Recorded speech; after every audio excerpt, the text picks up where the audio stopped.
அஸ்ஸலாமு அலைக்கும் வரஹ்மத்துல்லாஹி வபரகாத்துஹு. பிஸ்மில்லா அல்ஹம்துலில்லா ஸலாத்து வஸ்ஸலாமு அலா அஷ்ரஃபி ரசூலில்லா வலா ஆலிஹி வஸஹபி அல் ஃபைஸின் எபிரித்துல்லா அம்மாபாத். இன்னைக்கு நாம் டிசம்பர் 31 ஞாயிற்றுக்கிழமையில் இருக்கின்றோம். இன்னையோடைய இரவு 12 மணி கழிந்தவுடன் நம்மிடத்தில் ஒரு புது வருடம் வருகிறது. 2024 நாம் நுழைய போகின்றோம் இன்ஷா அல்லாஹ். 2023 நம்மிடத்திலிருந்து செல்கிறது. 2024 நம்மிடத்தில் வரப்போகிறது. இந்த ஒரு நேரத்தில் ஒரு மூமினை பொறுத்தவரை அவன் சந்தோஷப்பட வேண்டுமா அல்லது அவன் கவலைப்பட வேண்டுமா என்று கேட்டால் அதை பற்றி நாம் இப்பொழுது பார்ப்போம்.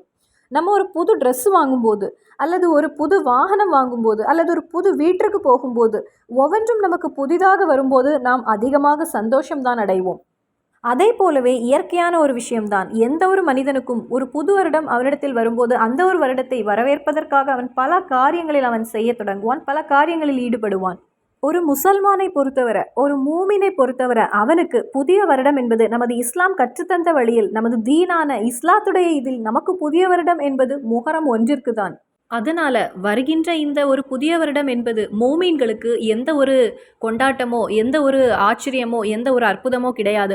ஆனாலும் இறைவனிடத்தில் தீன் வழியாக நாம் நெருங்கலாம். ஏனென்றால் நமக்கு இப்போ உங்களுடைய பிறந்த தேதி என்ன என்று கேட்கும்போது யாரும் நம்ம போய் அரபிக் கலண்டரை போய் தேட மாட்டோம். கண்டிப்பாக நமக்குள்ள இந்த இங்கிலீஷ் கலண்டரை பார்த்து தான் நான் பிறந்தது ஜனவரி, நான் பிறந்தது பிப்ரவரி இந்த தேதி அப்படின்னு சொல்லுவோம். அந்த வழியில் நம்மிடத்தில் ஒரு புதிய வருடம் வருகிறது என்பது நமக்கு மாற்ற முடியாது. அதில் நாம் நுழைய இருக்கின்றோம்.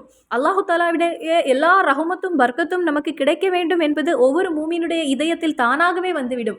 இறைவா, இந்த புதிய வருடத்தில் எனக்கு நீ எல்லா பரக்கத்தையும் தா, இந்த வருடத்திலாவது என்னுடைய தேவை பூர்த்தி செய்ததா அப்படின்னு இயல்பாகவே எந்த ஒரு மனிதனும் தேடிக்கொள்வான். இந்த ஒரு 2024 சொல்லி வரக்கூடியது இன்றைய இரவில் இந்த உலகம் முழுவதும் கொண்டாடுவதற்கும் வேண்டி, பல விஷயங்களை செய்வதற்கு வேண்டி, பல ஹராமான விஷயங்களில் ஈடுபடுவதற்கு வேண்டியும் உலகம் முழுவதும் காத்திருக்கின்றாங்க. அதாவது ஒரு 12 மணி ஆன உடனேயே மக்கள் எல்லாம் ஒரு வித்தியாசமான ஒரு உணர்வில் இருப்பாங்க.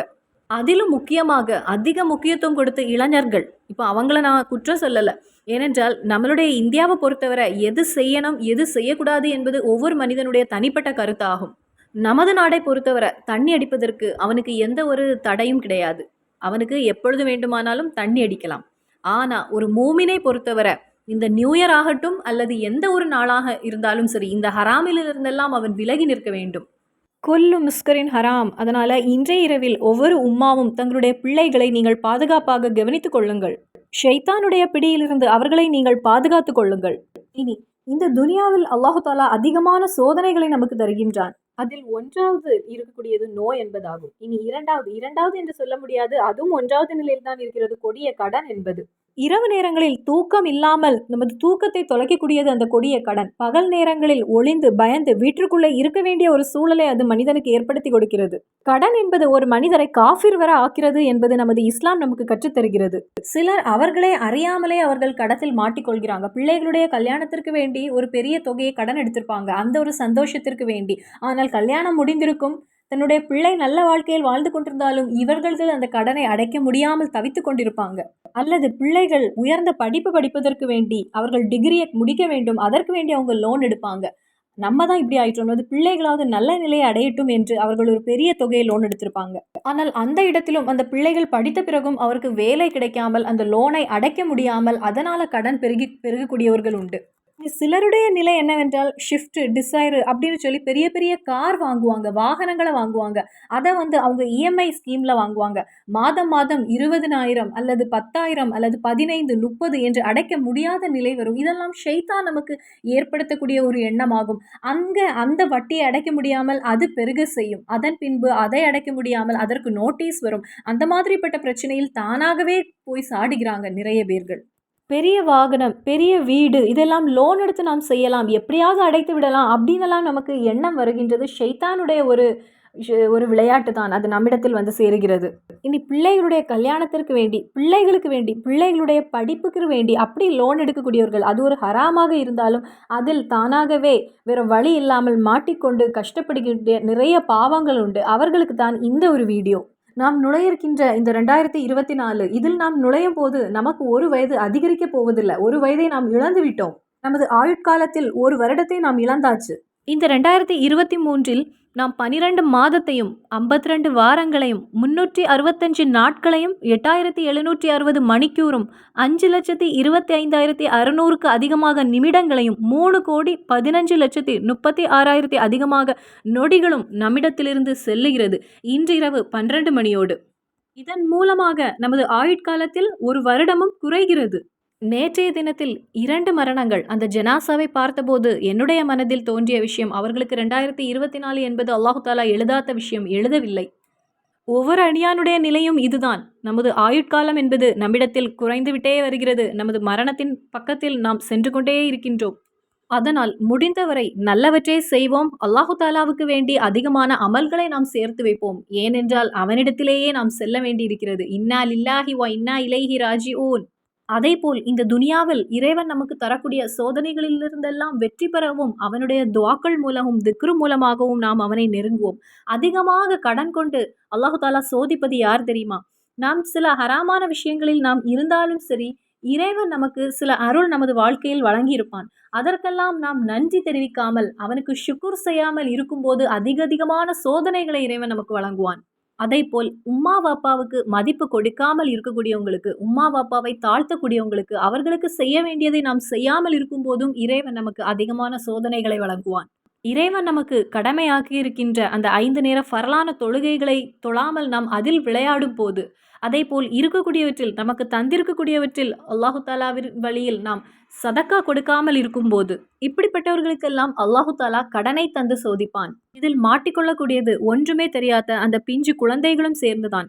அதனால் நம்மிடத்தில் ஹராம் வந்தால் முடிந்த அளவு தௌப தேடி அதிகமாக இஸ்திஃபார் மூலமாக நாம் இறைவனிடத்தில் தௌப தேடி அதிலிருந்து விலகிக் கொள்வோம். இப்படிப்பட்ட ஒரு வருடத்துக்குள் நாம் நுழைய இருக்கின்றோம். அதற்கு வேண்டி நாம் தயாராகி கொள்வோம். அப்போ இந்த வீடியோ பார்க்கக்கூடிய ஒவ்வொருவரும், என்னுடைய சவுண்டை கேட்கக்கூடிய ஒவ்வொரு சகோதர சகோதரிகளும், நாம் இன்றைய தினத்திலே செய்ய வேண்டிய ஒரு விஷயம் இருக்கிறது. ஏதாவது ஒரு விஷயம் உங்களுடைய மனதில் அலட்டி கொண்டிருந்தால், அது கடனை நினைத்து உங்களுக்கு தூக்கம் இல்லாமல் உங்களுடைய மனதில் இந்த கடனை நான் எப்படி அடைக்கப் போகிறேன் ரப்பே அப்படின்னு அந்த ஒரு விஷயம் உங்களை அலட்டி கொண்டிருந்தால், அல்லது ஒரு வேலைக்கு வேண்டி நான் தேடிக்கொண்டே இருக்கின்றேன், எந்த ஒரு வேலையும் எனக்கு கிடைக்காமல் இருக்கிறது அப்படின்னு அந்த ஒரு விஷயம் உங்களுடைய மனதில் அதிக வேதனையை கொடுத்து கொண்டே இருந்தால், அந்த முறையில் எந்த ஒரு விஷயமாகட்டும் அது எதுவாக இருந்தாலும் சரி, நீங்கள் இன்றைய தினத்தில் நீங்கள் அல்லது நாளைய தினத்தில் ஆனாலும் சரி, நாம் இஸ்திகாரா தொழுகை 2 ரகாத் இஸ்திகாரா தொழுகையை தொழுது கொள்வோம். அல்லது யாராவது ஒரு விஷயத்தை நீங்கள் தொடங்க போகிறீங்க, அந்த விஷயத்தை நினைத்து நீங்க பயப்படுகிறீங்க, அப்படி இருந்தாலும் சரி அவன் இந்த ஒரு தொழுகையை தொழுது கொள்ளட்டும். உங்களில் யாராவது ஏதேனும் ஒரு வேலையை செய்ய நினைத்தால் அவன் கட்டாய தொழுகையை தவிர மற்ற 2 ரகாத் தொழுகைகளை தொழுதுவிட்டு இந்த ஒரு துஆவை சொல்லட்டும் அப்படின்னு நமக்கு ஹதீஸ் வழியாக புகாரியில் இருக்கிறது. ஜாபிர் பின் அப்துல்லா அவர்கள் கூறுகிறார்கள், நபி ஸல்லல்லாஹு அலைஹி வஸல்லம் அவர்கள் கற்றுத்தந்தது போல் அனைத்து விஷயங்களிலும் இஸ்திகாரானா எந்த ஒரு வேலை அல்லது செயலை பற்றிய சரியான நடவடிக்கையை நாம் அல்லாஹ் தாலாவிடம் நாம் கேட்கிறோம்.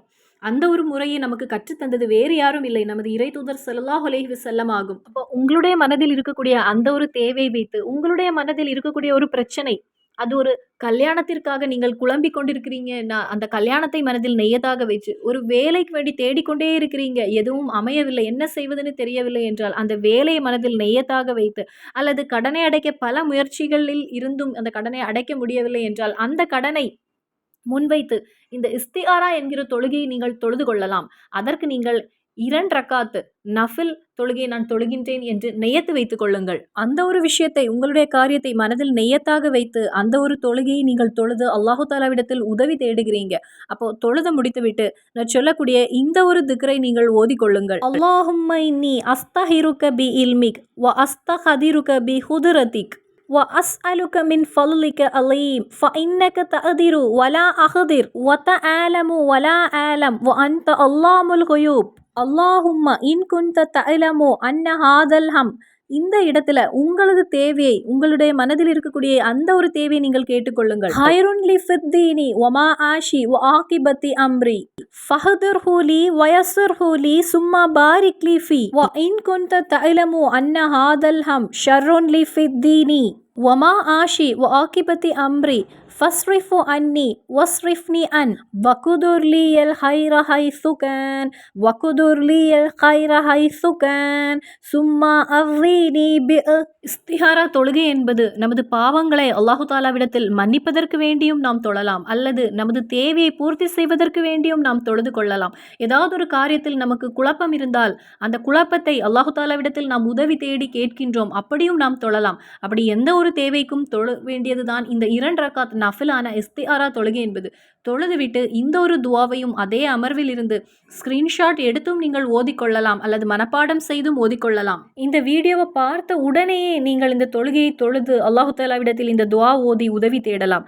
அல்லது இன்று இரவு எல்லா கொண்டாட்டங்களையும் தவிர்த்துவிட்டு இந்த ஒரு தொழுகையை தொழுது இந்த துவா ஓதி அல்லாஹு தாலாவிடத்தில் உதவி தேடுங்கள். அதிகமான அமல்கள் மூலமாக நாம் அல்லாஹு தாலாவிடத்தில் எந்த ஒரு நேரத்திலும் நெருங்கி செல்லலாம். இந்த இஸ்திஹாரா தொழுகை நாம் தொழுது வரும்போது, அதாவது 1, 2, 3, 4 அப்படி நாம் தொழுது வரும்போது இறைவனிடத்திலிருந்து நமக்கு ஒரு உதவி கிடைக்கும். இது அனுபவபூர்வமான ஒரு உண்மையாகும். இன்றைய இரவிலும் தொழுது கொள்ளுங்கள். தொழாதவர் இந்த 2024 இந்த முதல் மாதத்தில் அதிகமாக இந்த தொழுகையை நெய்யத்து வைத்து தொழுது வாருங்கள். உங்கள் மனதில் இருக்கக்கூடிய அந்த தேவைக்கு அல்லாஹு தாலா பதிலளிப்பான். உங்கள் காரியத்திற்கு அவன் ஒரு பதிலை தருவான். இப்போ இன்ஷா அல்லாஹ் பரக்கத்திற்காகவும் ரஹமத்திற்காகவும் ஹயருக்காகவும் நல்ல ஒரு ஆஃபியத்துள்ள ஒரு வாழ்க்கைக்காகவும் இந்த ஒரு வருடத்தில் நாம் துஆ செய்து அதிகமாக இஸ்திஃபார் அஸ்தக்ஃபிருல்லாஹில் அலீமை இன்றிரவு அதிகப்படுத்திக் கொள்ளுங்கள். ஒரு விஷயம் நடக்க வேண்டும் என்று நீங்கள் மனதில் அதிகமாக ஆசைப்படுகிறீங்க. ஒருவேளை நீங்கள் ஒரு விஷயத்தை வெறுக்கிறீர்கள், அது உங்களுக்கு நல்லது. ஒருவேளை நீங்கள் ஒரு விஷயத்தை விரும்புகிறீர்கள், அது உங்களுக்கு மோசமானதாக இருக்கலாம். நீங்கள் அறியாத நிலையில் அல்லாஹ் அதை அறிகிறான். இது சூரா அல் பஹ்ரால அல்லாஹ் நம்மிடம் கூறுகிறான். அப்போ அப்படிப்பட்ட விஷயங்கள் நமது மனதில் நாம் இப்பொழுது அனுபவித்துக் கொண்டிருக்கலாம். ஒரு தேவையை நினைத்து கொண்டு அல்லாஹ் தஆலாவிடத்தில் எவ்வளவோ துஆ செய்து கொண்டிருக்கலாம். இன்னும் நமக்கு இறைவனிடத்திலிருந்து ஒரு உதவி கிடைக்கவில்லை என்றால் அதற்கான பதிலை நாம் இந்த தொழுகை மூலமாக நாம் பெற்றுவிடலாம். அப்போ واقدر لي الخير حيث كان واقدر لي الخير حيث كان ثم أرضني به